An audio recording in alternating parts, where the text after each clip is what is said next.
Oh God, okay. So, first of all, I should start off by saying that like, this is my worst travel story by far, but not because of anything that anybody else did, but just because like, I really thought that I was gonna be a fucking hero. Like, I thought that I was gonna save the day, and it just like showed me more than anything what a horrible human being I am in times of stress and trauma. So, so I'm flying to California like the day after Christmas, like 3 years ago, to get dumped. Like, I know that I'm getting broken up with at the end of this flight. So I'm in a place. And I get on the plane, and this like older woman of mysterious descent enters the plane and sits in the middle seat with a child that she like puts on the ground, which I thought was really weird in the first place, but I was like, okay. And we take off, and 20 minutes into the flight, the child is like totally fine, and then the woman just like grabs my arm and turns to me and goes, "I'm very, very sick." And I was like, uh-huh. Okay, great. And she's like, "Tell somebody." And then very dramatically goes like this. And I was like, like I've never recoiled from a human being before, like in a movie, but I was just like, mother of fuck. And I just like threw myself away. And then I was like, okay, I'm gonna tell somebody. So I stood up very politely to like get the attention of the flight attendant. And this is where things truly began to go south. I stood up to just go like, excuse me, is there a doctor? And then as I was saying doctor, I realized that this was my moment on a plane to like do the "is there a doctor in the house" moment. And of course, being the asshole that I am, no respect for human life, it became about me. And now it was my turn to stand up. So then I went in the middle, I was like, "Excuse me, is there a..." And then I went, "For the love of God, please, we need a doctor. This woman, she's dying. A doctor, please."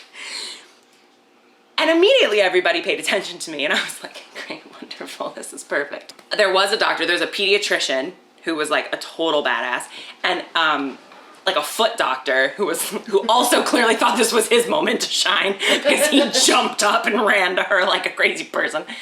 And so like the chick in the window seat and I got up, and we were like, please, like, save this woman, because I'm not a monster. Like, I understood that this woman was probably gonna die. So I was like, well, you know, I can't help any further, and also she really needs like real help, so I had to get out of the way. So I took the baby, because the baby was kind of freaking out, and I was like, I'm gonna hold this baby, and the baby's gonna love me and think I'm its mom now, and like, you know, they're gonna write a paper article about, I just needed a win, guys. Like, really what it was that I needed a win.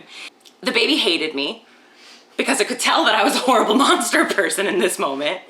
So the baby began to scream. So the woman next to me was like, "I'm a mother of 4. Like, give me that baby. Like, I'll take care of it." And the baby like immediately went into this person's arm and went from like the Kraken to asleep. And I was like, well, fine.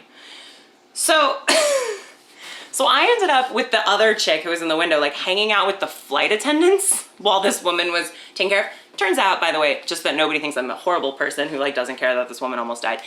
She was a diabetic who just needed a snack. Like, she ate a bagel and was like, "I'm fine now, everybody, it's fine." She just needed like a snack and to rest. They gave her an orange juice and a bagel, and she was fine. So everybody freaked out and thought that they were gonna have a death on a plane, but no, just a person who needed a nap. So I ended up in the back with the flight attendants, who were colder about it than me, I just wanna say. Because they were like, well, if she dies, we'll just put her in the lavatory. Which is a thing, you guys. So, when people die on flights, they don't technically die on flights, because apparently, and I quote, "There's nothing we can do about it now," so they just put them in one of the airplane bathrooms and deal with it when they land. So one of the guys literally said, "Well, if it's really bad, I just hope she dies, because then we won't have to land in like Cleveland." And I was like, oh, that's cold. Not as cold as the other passengers who were like demanding that they get Sprites while this woman was almost dying. So I admit that I was selfish, but at least I wasn't the worst person in the room, mostly. So then I'm like sitting in the back feeling completely dejected. And suddenly like the flight attendants are like, okay, we have to go deal with the woman. We have to get her orange juice or whatever and make sure she's okay.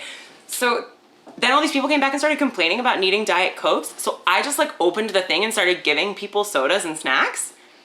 And that was how I saved the day, because everybody was really happy after that, and that was my purpose. So, I am not a doctor. I'm a horrible monster person who did get dumped 2 days later, which I think was fair because I was not, like, obviously a good person at the time.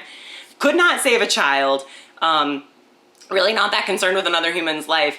Not as bad as the flight attendants, but boy oh boy can I hand out Sprites like a badass. And the moral of the story is find your strengths.